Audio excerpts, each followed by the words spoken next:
All right, everyone, we should be live. Let's make sure that's actually the case over on Rumble. Of course, I do believe we are live. There are hundreds of people waiting. I see the chat is already cooking up. Russ Hanneman says Clank. Cam2425IA, morning, Clankdom. Iceni2103, Clank received, coffee ready. And Armin Getum says Clank Clank. Tigers are my totem with the first super chat of the day. Morning, Sticks and the Clankers. Rock band? That'd be funny. Yeah, it's clanking time. Where would be clanking? Let's make sure that Rumble's actually working here. Yeah, we're live on Rumble. Excellent. Dickie Dick is looking off into the distance.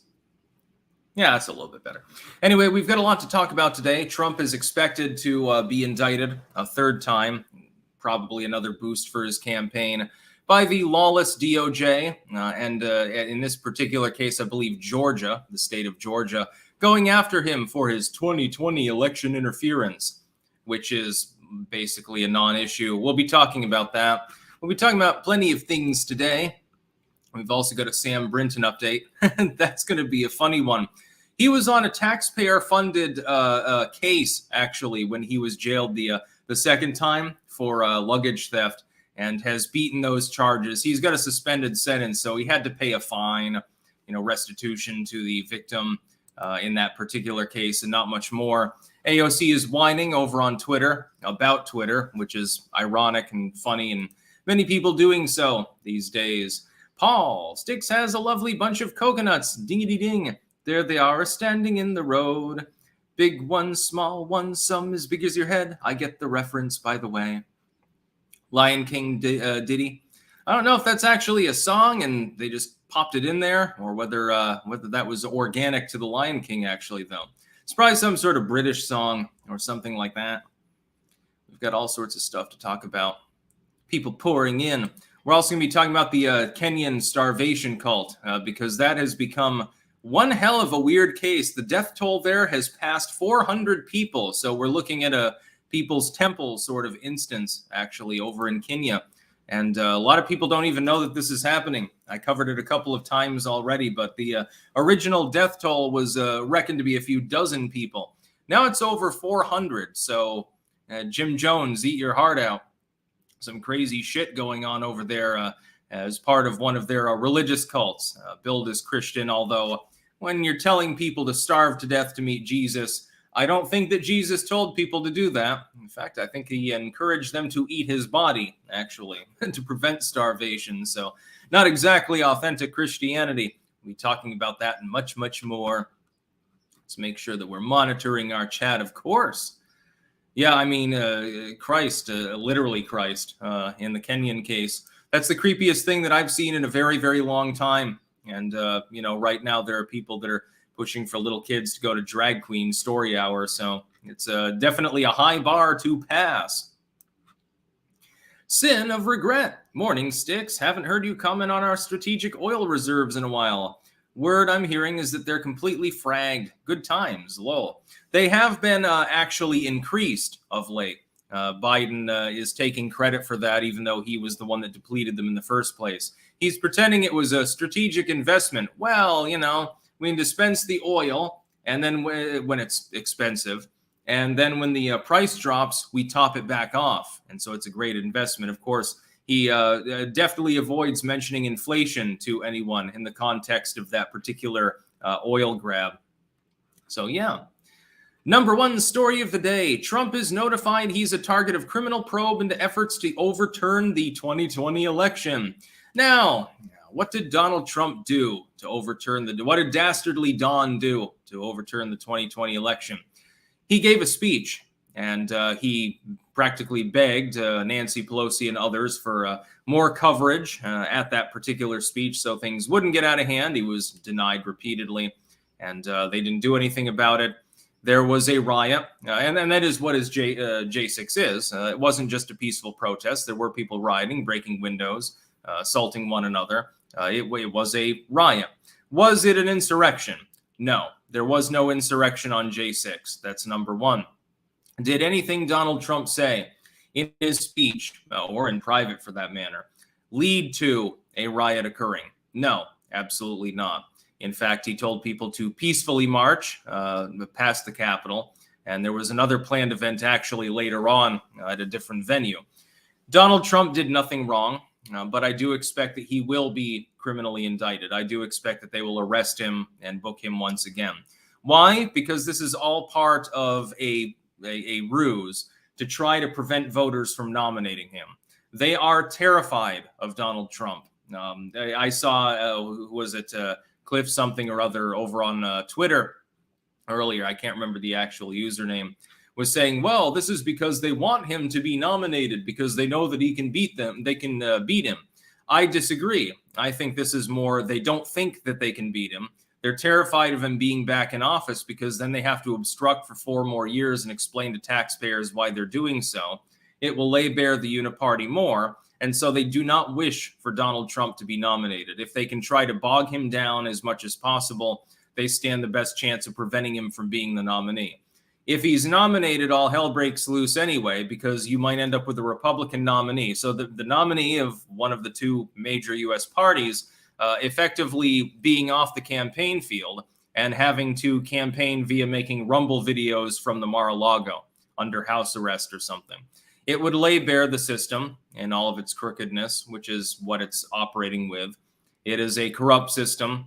There are laws for thee and not for me, definitely in the mix, and a great deal of graft and inefficiency as well within the bureaucracy, which has been weaponized by Joe Biden and by his cohorts. We see that now. Trump getting indicted a 3rd time is just another symbol of a republic that is in stress, under stress rather, and in conflict. Actually, it's a symbol of the republic deviating from norms within civics towards not just a quasi-oligarchy, which it's operated under for a number of decades anyway, into a full-on oligarchy. It's a symbol of the death of the republic. Now, that doesn't mean that the nation dies. The nation can become an empire and live another 200 years.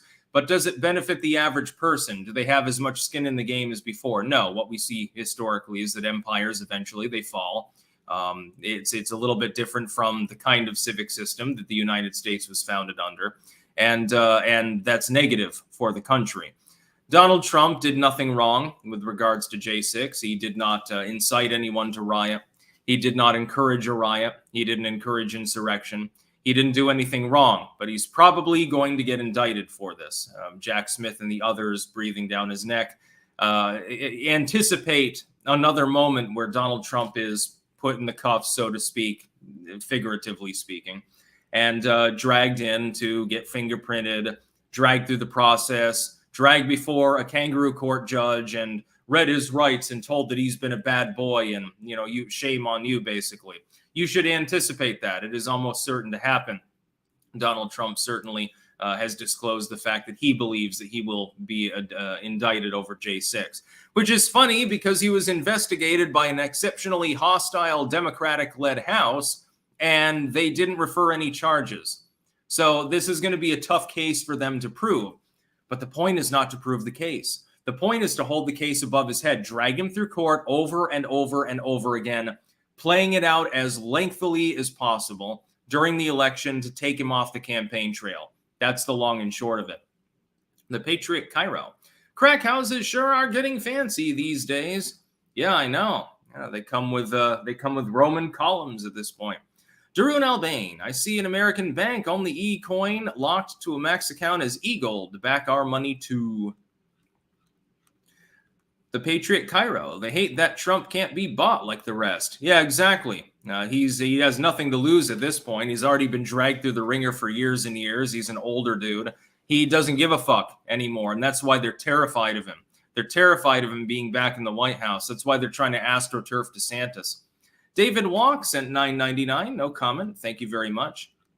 By the way, if I keep it a little bit short today, it's because I have to, because I don't know how long I have here actually to live stream. Rockstar Podcast. I would really love a Styx Hexenhammer lapel pin to add to my pin collection. We can think about that possibly. I have a collection of Soviet Union era pins, including one that's like a youth work badge from former Yugoslavia. Find that interesting. Bayon 201, good morning from Silly Stowe, Vermont. The Marine Engineers Beneficiary Association, MIBA, is a deep state organization that my father was a union official for. Also, Abigail's secret bunker is in Waterbury, Vermont. Keep hearing that referred to. Interesting. Next news story. We've got a Sam Brinton update. Yes, we have to talk about the cross-dressing nuclear official that Biden hired, and then it turned out that he was repeatedly stealing people's luggage and in some cases actually wearing them to taxpayer-funded state functions. We're now getting a new update. Sam Brinton has been given a suspended sentence for one of those cases, so he's not going to serve any time in jail. And so, he's free to go and rob more luggage at his leisure, only now he's out of a job, so it won't be tax funded. Very sad for him. We're now finding that at least in one of those two cases, and there have been several, it was a taxpayer funded visit that he was on. So Sam Brinton, while going to a meeting with officials with regards to energy programs with nuclear energy, he had classified access. He was not at the top level, but he had access to classified material about the U.S. nuclear energy system, and as a kleptomaniac. So I think they should probably look into that further. It turns out on one of those occasions, he was actually on a taxpayer-funded visit. So he was going to meet with people as the nuclear official to go and talk about nuclear things, and then decided to steal a woman's luggage. I believe that this was with regards to the luggage of that fashion designer that he stole, and then he wore it later. I believe that's the one. Of course, there have been at least two instances of this happening, and I think, if I remember correctly, there may be a third now. So this is a kleptomaniac that we're dealing with. And boy, oh boy, it looks really great for the Biden administration that you have effectively no vetting process, apparently, because the kleptomaniac has probably done this sort of thing before. The nuclear energy industry and the people that are tasked to, look into it and make sure everything's okay, appointed by the Biden administration, they're not even really vetted. That makes me feel very safe when I go to sleep at night, knowing that our nuclear secrets are so safe in the hands of people like Sam Brinton. It makes me very happy. Exclusive! This is from Fox. Sam Brinton, the embattled non-binary, cross-dressing actually, former senior Department of Energy official, was traveling on a taxpayer-funded business trip at the time of a high-profile baggage theft last year, internal Biden administration documents show. Brinton traveled in early July 2022 to the DOE-operated Nevada National Security Site near Las Vegas, the land of aliens and gamblers and drunks and UFOs. According to internal Department of Energy DOE filings and expense reports obtained by watchdog group Functional Government Initiative, FGI. If it's government related, you should just say FU. And shared with Fox News Digital. Brinton flew on a United Airlines flight. Oh, well, why didn't you use Delta? At least use the airline that actually gives a damn half the time. From Washington, D.C. to Harry Reid International Airport in Las Vegas. Now, there's an airport name. On July 6th, 2022, the document showed. So this is last year. This is, I believe, the second case. And months later, in early December, Las Vegas prosecutors charged Brinton with grand larceny of an item valued between $1,200 and $5,000. Police accused Brinton of stealing a suitcase with a total estimated worth of $3,670. Some expensive fucking luggage at Harry Reid International Airport on July 6th, the same day Brinton traveled to Las Vegas on official DOE business. So not only did he steal the luggage, he was being paid by the taxpayers to do so. This makes it very inconvenient for the Biden admin, which is probably why Fox, the controlled opposition legacy media network, is the only one that's actually covering this. I could find absolutely nothing on CNN, NBC, MSNBC, or any of these others about Sam Brinton. I would think that a relatively high-ranking energy official who has classified access to nuclear secrets, trade secrets with regards to nuclear energy generation, stealing luggage and going off kilter, going fucking insane would be newsworthy, but apparently these people do not agree with me. They have a lack of judgment when it comes to that. It's perfectly fine. Just a person with classified access completely going off again. It happens all the time under the Biden admin, you'll notice. Spooky Scary Guilo. Sticks, did you hear about MAHD 4420? It would make most gun owners in Massachusetts criminals overnight. I hope I can get out of here and move to Montana soon. Montana sucks. Terrible weather. You should move to like the mid-Atlantic or something. No, I haven't. Now, let me look that up. Massachusetts HD 4420. I'll look that up later. Maybe I'll pop it in the next video. Yeah, so Sam Brinton is nuts. G Phaser would like to hear an analysis of Michigan's AG charging 16 so-called fake electors. I did look into that briefly, but I didn't look into it deep enough to cover it on this stream. I'll look more into it tomorrow.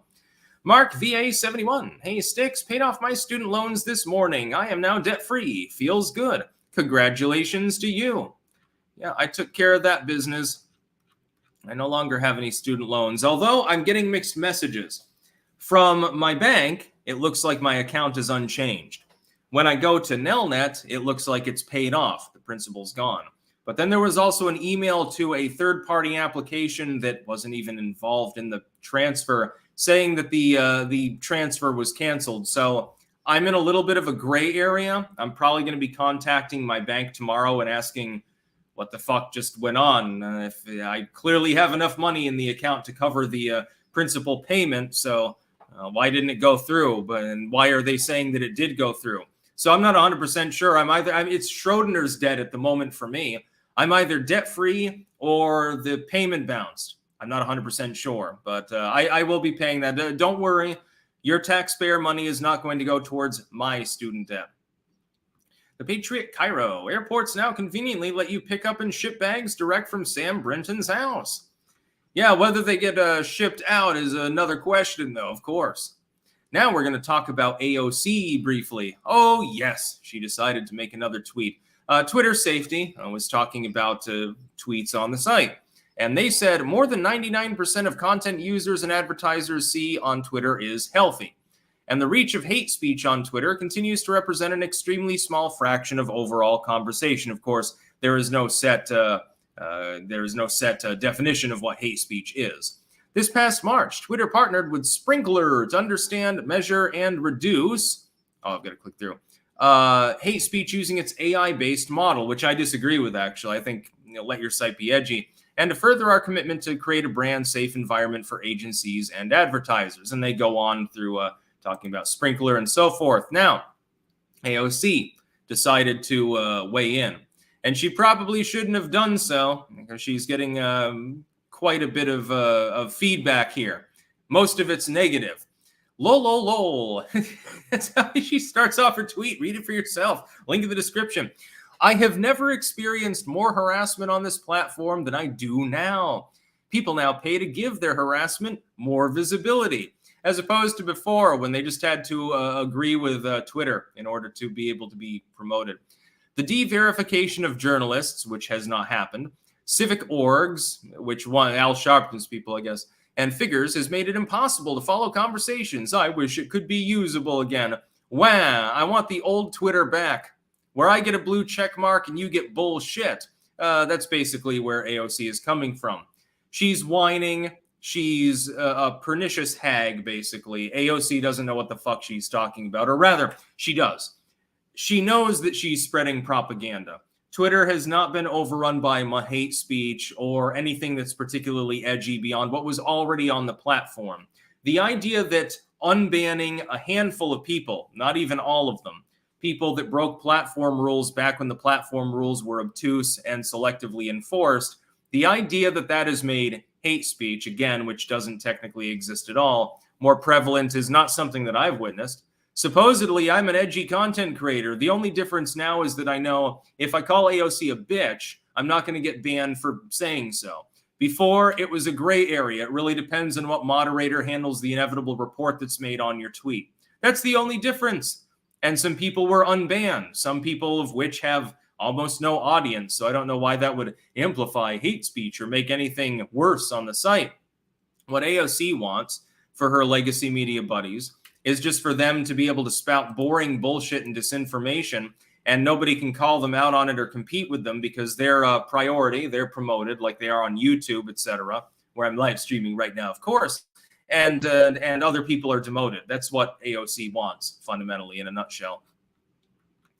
Swamp Donkey, did you see that Rumble censored Nick Fuentes? Yet Steve Bannon said basically the same thing. Steve Bannon, I think you mean. Yes, I did see that they took down Nick Fuentes' speech. I would point out that when you're promising to wage holy war on an ethnic group, that generally runs afoul of TOS. Here's my solution. Reform Section 230, Internet Bill of Rights. If Nick Fuentes wants to be like Hitler Jr. or something on a website, I do not find offense in that. I do not care what he says. He has the right to speak. He's going to have the same views anyway, so, it doesn't really matter. And it should be out there for public consumption. The public can pick and choose what it consumes. It's as simple as that. There should not be any TOS with regards to offensive speech on any platform. And I would say this is not a blot on Rumble because they're coerced into doing so. They literally have no choice. Otherwise, they're going to lose millions of dollars. They'd be defunct and you wouldn't have the platform at all. BitChute has been dragged through the same process. Whines has been dragged through this. Hell, they tried to drag Gab is the only one that stands out that didn't, in the end, decide to bend knee. And they're only solvent because, people crowdfund them, basically. Even they went after how do I term this? Inappropriate cartoons of minors sort of thing. So there's technically no purism there either. Although nobody's complaining about it because nobody gives a fucking shit unless they've got something a little bit wrong with them. So thank you, Torba. You're the purist in the crowd. This has happened before. I think that websites should be not only shielded from having to deal with the censorship debacle, because right now they're incentivized to censor.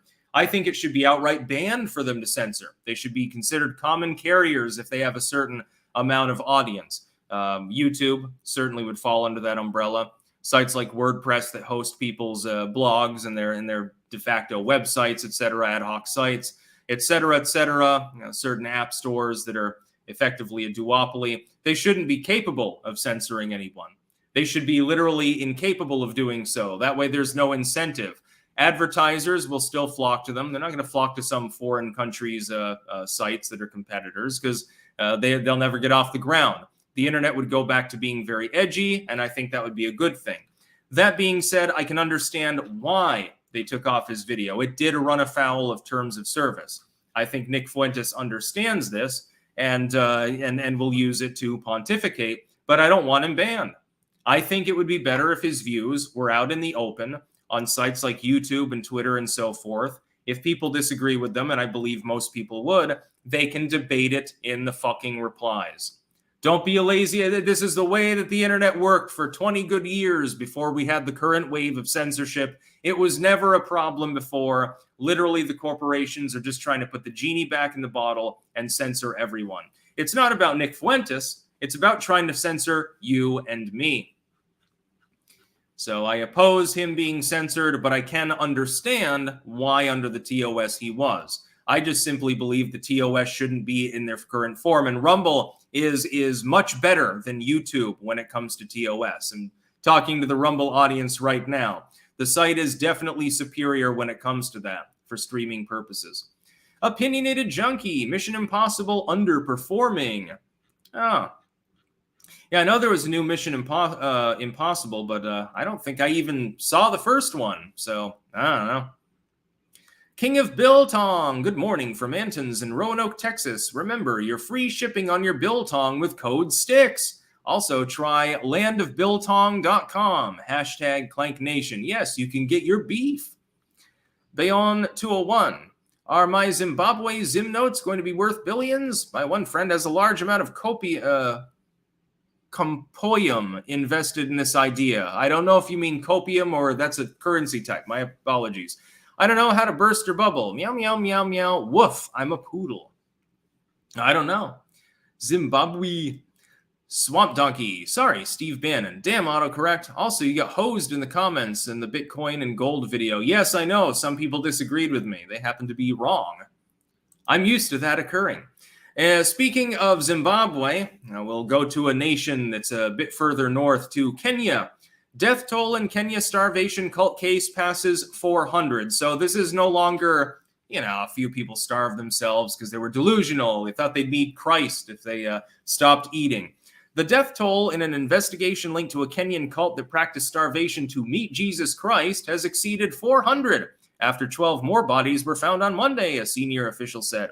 Total death toll, 403, and then that will rise, by the way. They're still looking at more potential, in some cases even mass graves.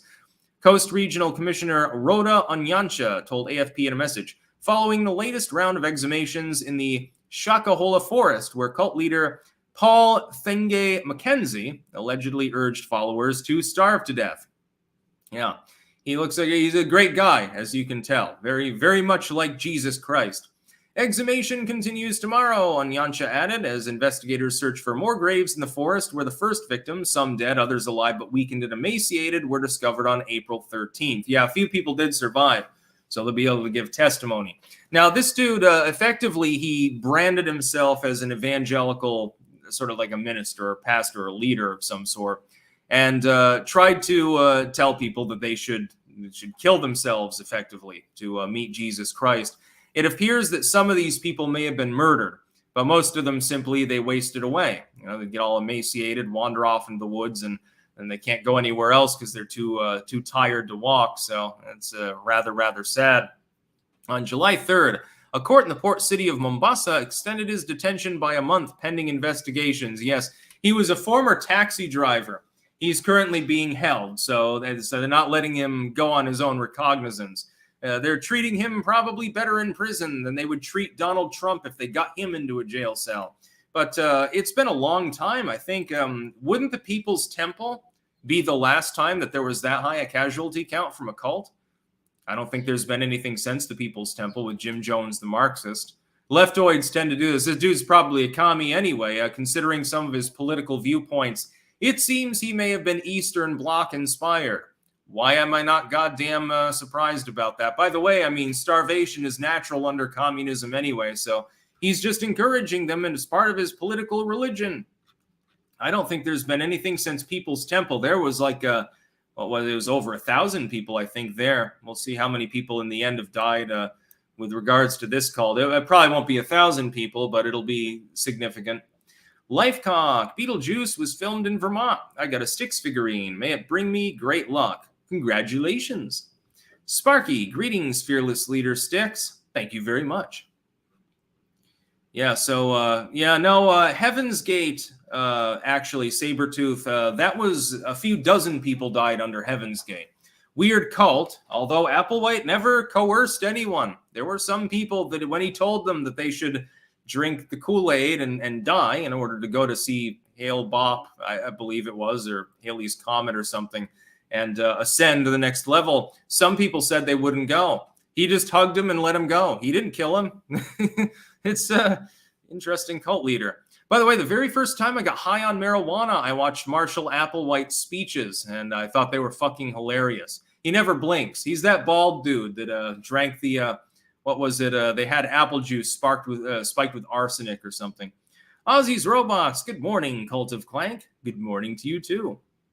Yeah, Marshall Applewhite was a weird fucker, but he didn't kill anyone. He just encouraged them to do it themselves. It sounds like this cult leader and his inner circle may have murdered some of the people that were out there. Some of them were found beaten. Of course, it could be damage from animals. They were already emaciated. They're just lying there dying, and then a lion comes along or a chimp or something. It's possible, but it appears, unfortunately, that some of these people were strangulated too. So we'll be keeping an eye on that, since I don't think any other major content creator is even talking about it. 400 people die as part of cult activity.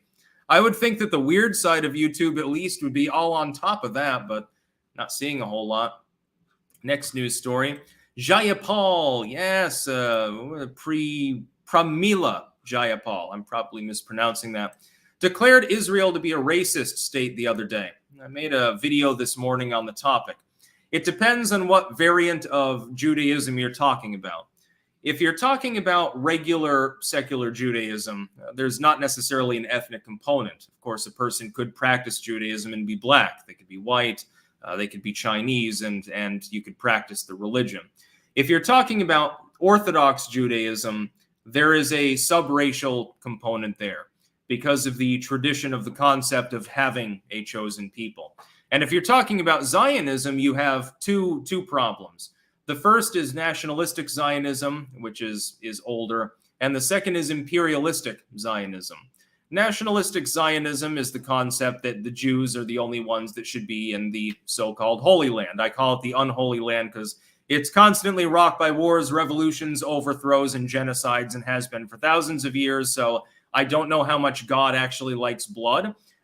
He seems to be very fond of it, assuming that that claim is true. So under nationalistic Zionism, you have the concept of that Jewish state. Some Zionists are bigoted. They believe that the Jews are only specifically the ethnic Jews, and some of them believe it's more the Middle Eastern stock, and some of them are more European. So it's a white Jewish diaspora, and they believe in that. It's not every Jewish person, but it is some of them. In fact, I've spoken with some myself, and I've read works by Zionists before, and they reiterate effectively the same thing. Then you have imperialistic Zionism. That's actually not racist. It's just warmongering. Oh, yeah, I'm going to bomb the hell out of the neighboring states, create greater Israel. Yeah, anyone can come in here. That's perfectly fine, but it's going to be a Jewish state. You simply have to bend knee to Yahweh. The irony is that the nationalistic Jews are the ones that are more likely to have racist or bigoted beliefs. And so you've got that twofold sort of concept within Zionism, which is an offshoot of Judaism in general, which, again, it can be ethnic, it can be religious. So, you could convert to Judaism, although Jews typically dissuade others from doing so, and become a Hasidic Jew or something. You'd be a Jew, but ethnically you might be, your parents came from Ghana, or they could be Canadian or something like that. So you have nothing to do with the Middle East or the so-called Holy Land. And so I would say, with Jayapal's comments, they are partially true. And Israeli state policy has been ethnically based before. We saw a couple of years ago, there was a big scandal where a bunch of Ethiopian Jews, of course, there's a Jewish population there that's existed for a very, very long time. They invoked their right to return. They wanted to become Israelis. And Israel dragged its feet for a very, very long time before finally saying, the Sanhedrin decided, hey, they practice Judaism. They can establish they've been practicing Judaism since 1,000 years ago. We can't keep them out. They have the right to return under our own constitution. So they went to Israel. What did they do? They began sterilizing them. They sterilized the black Jews by the tens of thousands that came into their state. I would presume that that would fall under the general subtopic of racism, according to, if you believe in the term at all, any reasonable interpretation thereof. That's just the truth. They were engaged in this policy for years. It's sort of like eugenics policy. United States and the state of Vermont, they were sterilizing so-called Native Americans until 1974 in the state of Vermont. I'm almost lucky because supposedly one of my grandparents was a quarter Abenaki. I may not have existed otherwise. They must have slipped under the radar. They looked passable. They were an octoroon or whatever. Some shit like that. Israel does do this. That doesn't mean that the average person in Israel is engaged in that behavior. I would point out that there are a lot of attacks, mostly harassment and jostling, not being beaten up by Jews on Christians in the country. When tourists go to Israel to go see the tomb of Jesus, they may not realize if they wander into the wrong part of Jerusalem, then they might get heckled. They might get spit on, and they think that it's this great place where Christ roamed. There is still a prevailing undercurrent of dislike for the Christian movement because it's like, hey, you're competing with the dominant mother religion of the Holy Land. We were here first. It's our land. Go fuck yourself. The same is true of people of Islamic descent, of course. So Jayapal is being condemned for this, but at least on Israeli state policy, when we're talking about the actual state itself, which is mostly run by secular Jews, yeah, of course it's a racist state policy. They're building walls and shit. I've been told that I'm a complete bigot for supporting having one on the southern U.S. border. By the way, I think that we could fund that for the same amount that we send to Israel in a single year. F. Winters loading 1252. Did you see Tucker interview with Andrew Tate? Apparently it was the most watched interview of all time. No, I haven't seen it. I'm not a big fan of paying attention to Andrew Tate. I think he's being railroaded in a kangaroo court, but that doesn't mean I have to like or pay attention to the dude. The Spence Fencer. Some of the Heavens Gators stayed behind to maintain the website and tell people about it. They still believed even after. Nice people, actually. Lol. Yeah, these days they drink their apple juice without the arsenic. Drew and Albane, your Bitcoin video I agree with, which is why I think my first super would work. Possible, I guess.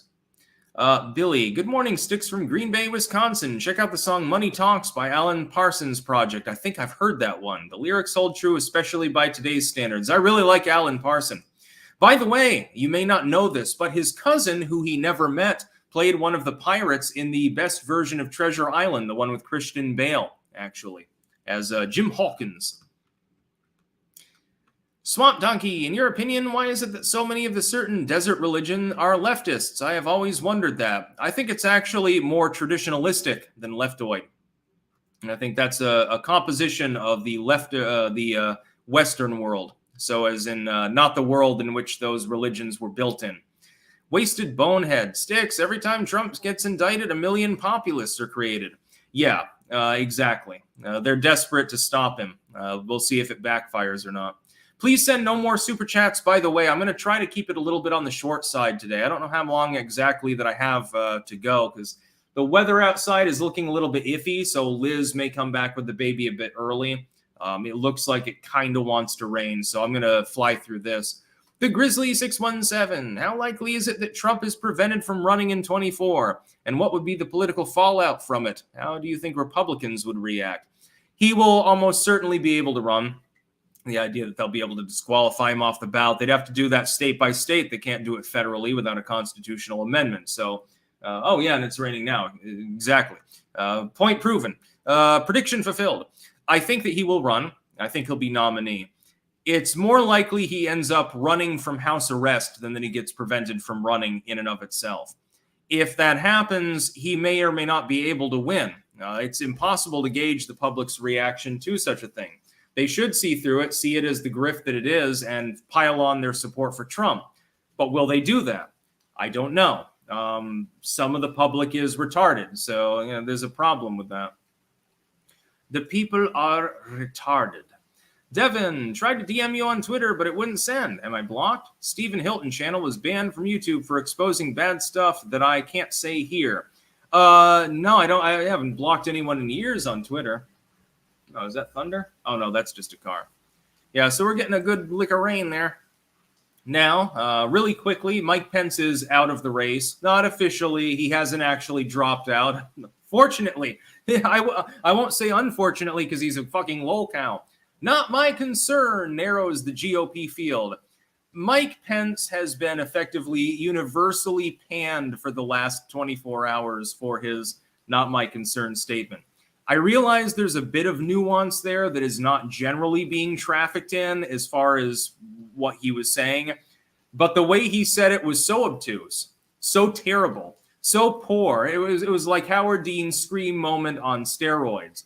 Mike Pence is no longer, in my mind, a contender for the GOP field. And he was in third place. He was rising up, actually. He was getting on towards 7 or 8 points in the aggregate. That's about viability. Getting towards 10 points, that's when you're viable, especially in a crowded field. He's going to crash and burn. I'd be surprised if he was above 4 or 5 in the next polling aggregation period, so in August. I would be very, very surprised if he maintains even third place. I think Ramaswamy and possibly even Haley will leapfrog him. In fact, at this point, I would give a 50-50 chance that Mike Pence drops out before Iowa. I don't think that he's necessarily even going to be in the running when the voting begins. Wouldn't surprise me at all if he decided to drop. Why? Because he's not our concern. That's the whole problem. You gotta read the room. You've got to know the audience, and you've got to not say things that are completely retarded and off the wall. Mike Pence managed to fail on all of these counts in one go. Now, yes, he was talking to Tucker Carlson, who had claimed before that Pence was nuts, said he would never support him, was oppositional to him. If you're faced with a question, though, it was an honest question. What was the question? Our cities are burning. We've got all sorts of crime. The border's a mess. It's basically Swiss cheese. All these problems are going on domestically, and yet you keep talking about Ukraine. Mike Pence's response was, that's not my concern. I don't care how much you decide to reiterate and say, no, that's not what I meant. It doesn't matter to anyone. The problem is that nobody cares. Nobody cares about your elaboration. And so Mike Pence is, in my mind at least, officially done. Ozzy's Robots. Few GOP senators said they'd go Dem versus support MAGA.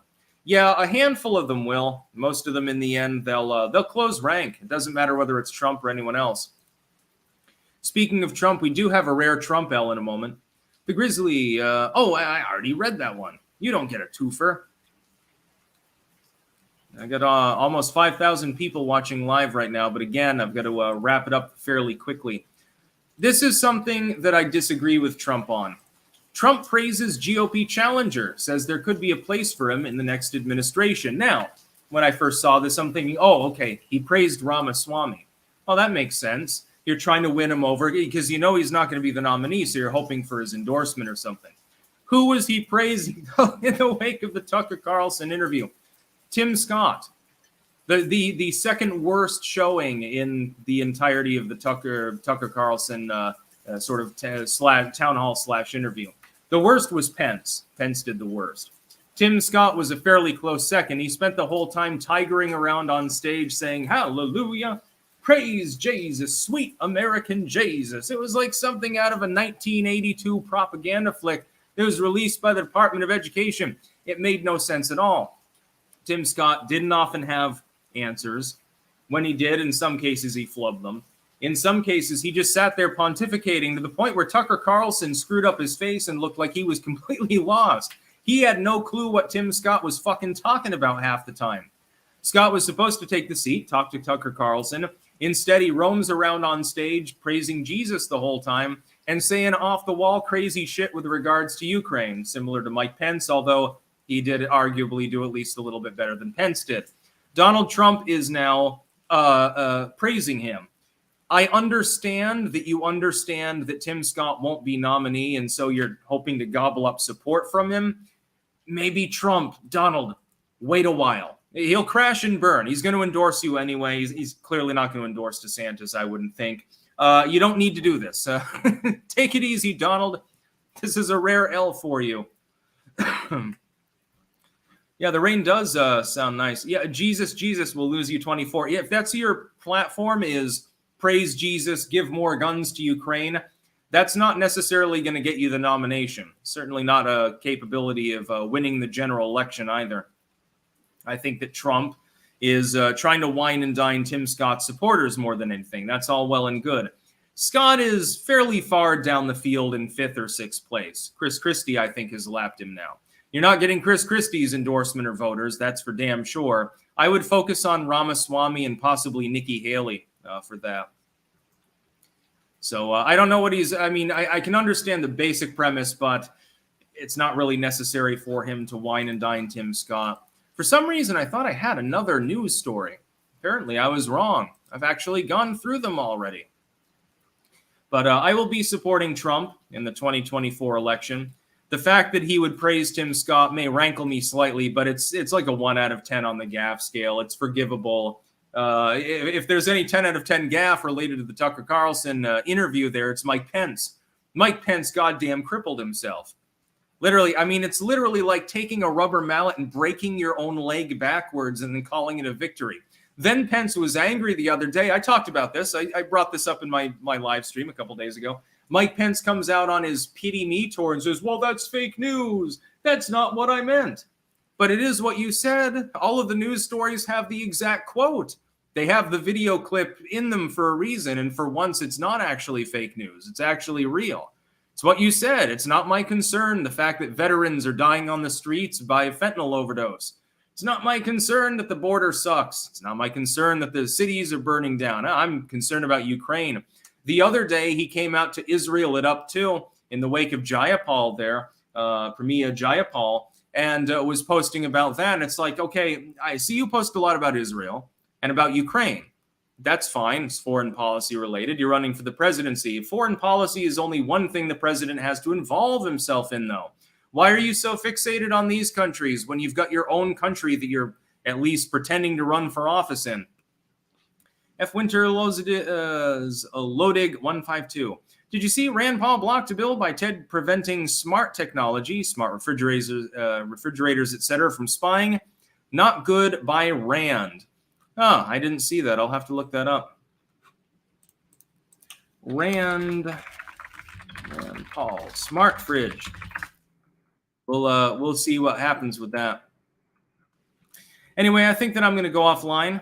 I'm a little bit de-energized today, and also, again, now that it's raining, I think Liz will probably be hurrying back, so probably don't have much longer to actually stream anyway. Also, I got to do the news thing. At least I have leftovers. I don't have to cook tonight. We got Habibi's, excellent Lebanese Turkish fusion restaurant that's not far away from here. They have some really great fucking food. Their rice is goddamn delicious, and the portions are enormous, so good luck eating it all in one sitting, especially if you get the Duran. So I'll go offline. And oh, by the way, as usual, I will remind people, there's a link at the top of chat if you're watching on YouTube. It's pinned. And a link in the description cross-platform. You can buy books from me. Yes, I have edited and authored hundreds of different books. Most of them edited, although I've authored, I think, 30 or 40 by now. And they're all on that site, the Tarl Warwick Books blog on WordPress, or on, by the way, blogspot.com. You can use either one of them. Never used them on mobile. Not sure which one cooperates with mobile more. I've got the WordPress one actually pinned there. WordPress works too. It's in the description. And so, yeah, if you're into any permutation of the occult, herbal medicine, anthropology, folklore, folk medicine, academic works with regards to mysticism, grimoires, books of black magic, or if you just want to read some political things that I've written, I've got your back. They're all there. I don't know how many pages in total I've edited so far. It's in the many, many thousands, though, I can tell you that. It would definitely fill up a good-sized bookshelf. So, yeah, I'll be back tomorrow. To the over 4,000 people that watched live, I thank you very much. That's about all. Peace out.